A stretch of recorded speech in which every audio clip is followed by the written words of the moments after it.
ఓం విఘ్నేశ్వరాయ నమ. ఓం శ్రీ సరస్వతీదేవియే నమ. ఓం శ్రీ గురుభ్యో నమ.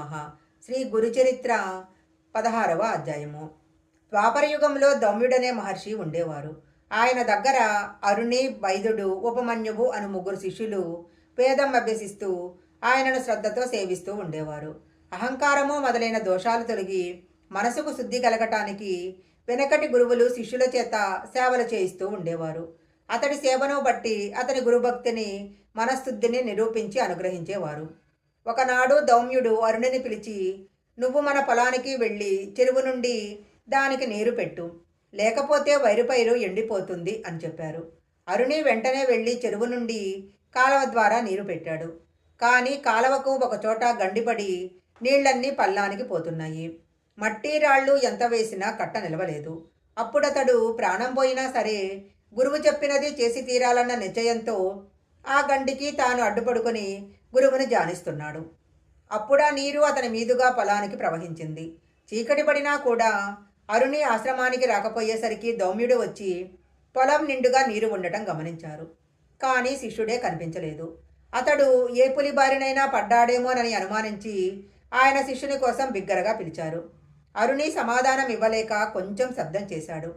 దానిని బట్టి దౌమ్యుల వారు వచ్చి శిష్యుని లేవనెత్తి కౌగిలించుకొని సంపూర్ణంగా అనుగ్రహించారు. అప్పుడు అతడు సర్వశాస్త్ర పారంగతుడైనాడు.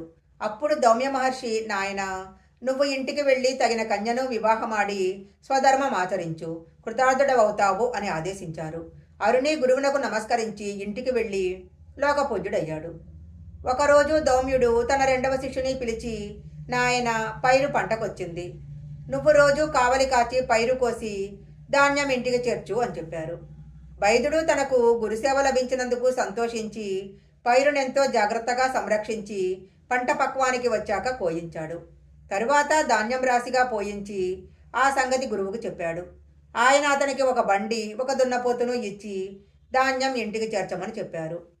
అతడా బండికాడికి ఒక పక్క దున్నపోతును కట్టి మరొక దున్నపోతు లేనందున రెండవ వైపు కాడిని తన భుజాన వేసుకొని ధాన్యం ఇంటికి తీసుకొస్తున్నాడు. దారిలో ఒకచోట బురదలో ఆ దున్నపోతు కూరుకుపోయింది. అప్పుడు వైదుడు దున్నపోతును విడిపించి తానొక్కడే బండిని బురదలో నుంచి లాగడానికి ప్రయత్నించి ఆ శ్రమకు ఓర్వలేక స్పృహ పడిపోయాడు. కొంతసేపటికి దౌమ్యుడు అక్కడికి వచ్చి చూసి అతడి గురుసేవా దీక్షకు మెచ్చి అతని మెడ నుంచి కాడి తొలగించి అతనిని లేవదీసి కౌగిలించుకొని అనుగ్రహించారు. వెంటనే వేదశాస్త్ర విజ్ఞానమంతా అతనిలో మేల్కొన్నది. గురువు అతనికి సెలవిచ్చి ఇంటికి పంపారు. కొద్ది కాలంలోనే అతడు కూడా అరుణి వలె లోకప్రసిద్ధుడయ్యాడు. ఇక ఉపమన్యు మాత్రమే ఆ మహర్షిని సేవిస్తూ ఉండేవాడు. అతడు అతిగా భోజనం చేసేవాడు. ఆ మాంద్యం వలన విద్యాభ్యాసంలో అతని మనసు నిలిచేది కాదు. దౌమ్యుడు ఆలోచించి ఒకరోజు అతనిని పిలిచి, నాయనా, నువ్వు గోవులను అడవికి తోలుకుపోయి మేపుకొని వస్తూ ఉండు అని చెప్పారు. ఉపమన్యువు గోవులను అడవికి తీసుకువెళ్ళాడు. కొంతసేపటికి అతడికి ఆకలి వేయసాగింది. వెంటనే అతడు ఆవులను ఇంటికి తోలుకొచ్చాడు. దౌమ్యుడు అది చూసి, నువ్వు ప్రతిరోజు సూర్యాస్తమయం వరకు గోవులను మేపాలి అన్నారు. మరునాటి నుంచి ఆవులు మేస్తుండగా బాగా ఆకలైనప్పుడు అతడు స్నానం చేసి సంజవార్చుకొని దగ్గరలో ఉన్న బ్రాహ్మణుల ఇండలో భిక్ష తెచ్చుకొని భోజనం చేసాగాడు. అందువలన కొద్ది కాలానికి అతని శరీరానికి మంచి పుష్టి కలిగింది. అది గమనించిన దౌమ్యుడు ఒక రోజున అతనిని అడిగి కారణం తెలుసుకొని, నన్ను విడిచి భోజనం చేస్తున్నావా?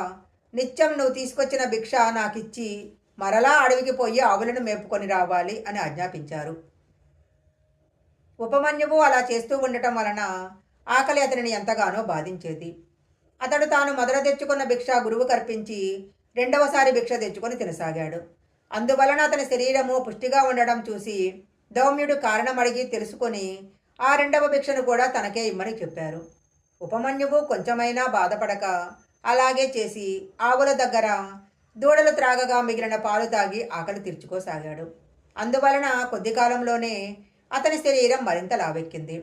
ఒకరోజు దౌమ్యుల వారు అందుకు కారణం అడిగి తెలుసుకొని, పశువుల ఎంగిలి పాలు తాగితే పశువు వలె నువ్వు కూడా బుద్ధిహీనుడవుతావు, కనుక తాగవద్దు అని నిషేధించారు. మరునాడు ఆకలి వేస్తుంటే జిల్లేడు పాలు ఎంగిలి కావని తలచి వాటిని ఒక దొప్పలో పడుతుండగా పాలు అతని కళ్ళలో చింది రెండు కళ్ళు కనిపించలేదు. తరువాత అతడు గోవులను వెతుక్కుంటూ పోతూ ఒక బావిలో పడిపోయాడు. సూర్యాస్తమయమైన శుచుడు ఇంటికి రాకపోయేసరికి అతనిని వెతుకుతూ దౌమ్యుల వారు అడవికి వెళ్ళారు. ఆయన కేక విని ఉపమన్యువు బావిలో నుంచే సమాధానం ఇచ్చాడు. ఆ మహర్షి బావి దగ్గరకు వెళ్ళి అతని దుస్థితి తెలుసుకొని అశ్విని దేవతలను ప్రార్థించమని చెప్పారు. ఉపమన్యువు అలా చేయగానే అతనికి దృష్టి వచ్చింది. వెంటనే అతడు బావి నుంచి బయటకొచ్చి గురువుకు నమస్కరించాడు. దౌమ్యుడు అతని గురుభక్తికి మెచ్చుకొని అతని తలపైన చేయి పెట్టి, నాయనా, నీ కీర్తి 4 దిక్కులా వ్యాపిస్తుంది. నీ శిష్యులు కూడా నీ అంతటి వారవుతారు. వారిలో ఉదంకుడు అనే శిష్యుడు తన గురుభక్తి చేత నాగలోకాన్ని జయించి నాగకొండలాలు నీకు దక్షిణగా సమర్పించగలడు. నీ కీర్తిని శాశ్వతమనర్చగలడు అని ఆశీర్వదించాడు. అతడు గురుకృప వలన వేదశాస్త్ర పారంగతుడై ఇంటికి వెళ్ళి గృహస్థాశ్రమం స్వీకరించాడు. కాలాంతరంలో దమ్యుల వారి ఆశీర్వచనం పూర్తిగా ఫలించింది. కనుక నాయన, గురుని అనుగ్రహంతో పొందలేనిది ఏదీ లేదు. గురుద్రోహం వలన ఇహపరాలలో సుఖమే ఉండదు. సరికదా, నీ వెంట తిరిగినా వ్యర్థమే. అందువలన నువ్వు వెంటనే వెళ్ళి నీ పూర్వగురువునే ఆశ్రయించి ఆయనను ప్రసన్నం చేసుకో. ఆయన ప్రసన్నుడైతే నీకు వెంటనే మనసు స్థిరమవుతుంది. శ్రీగురుని మాటలు విన్న బ్రాహ్మణుడు, స్వామి, నేను అజ్ఞానము వలన గురుద్రోహం చేసిన మాట నిజమే. నేను చేసిన అపరాధాలు కూడా ఎన్నో. విరిగిన నా గురువు మనసు అతకటం సాధ్యం కాదు. ఇక నేను బ్రతికి ప్రయోజనమేముంది? నా పాపానికి పరిహారంగా నా ప్రాణాలు విడుస్తాను అని ఆత్మహత్యకు సంసిద్ధుడయ్యాడు. అప్పుడు శ్రీగురుని మనసు కరిగి, తీవ్రమైన పరితాపం వలన నీ దోషం నశించి వైరాగ్యం కలిగింది. ఇప్పుడు నీ గురువును మనసారా స్మరించు అని చెప్పి అతనిని ఆశీర్వదించారు. అతడు కృతజ్ఞతతో స్వామి పాదాలకు నమస్కారం చేయగానే వేద శాస్త్రాల సారం అతని హృదయంలో ఉదయించింది. అప్పుడు శ్రీగురుడు, నేను చెప్పిన గురుమహిమ హృదయంలో నిలుపుకొని నీ గురువు దగ్గరకు వెళ్ళు. నువ్వు నమస్కరించగానే ఆయన ప్రసన్నుడవుతాడు. ఆయనే నేనని తెలుసుకో అన్నారు. అతడు అలాగే చేసి తరువాత ముక్తి పొందాడు. ఇలా 1 సంవత్సర కాలం వైద్యనాథంలో నివసించి తరువాత శ్రీ నృసింహ సరస్వతి దేశ సంచారం చేస్తూ కృష్ణాతీరంలో ఉన్న బిల్లవటి గ్రామంలోని భువనేశ్వరీ దేవి సన్నిధి చేరి అక్కడ కృష్ణవేణి సంగమంలో పడమర తీరాన ఉన్న ఉదంబర వృక్షం కింద కొంతకాలం గుప్తంగా నివసించారు. శ్రీ దత్తాయ గురవే నమః. శ్రీపాద వల్లభాయ నమః. శ్రీ నృసింహ సరస్వతే నమః. శ్రీ గురుచరిత్ర 16వ అధ్యాయం సంపూర్ణం.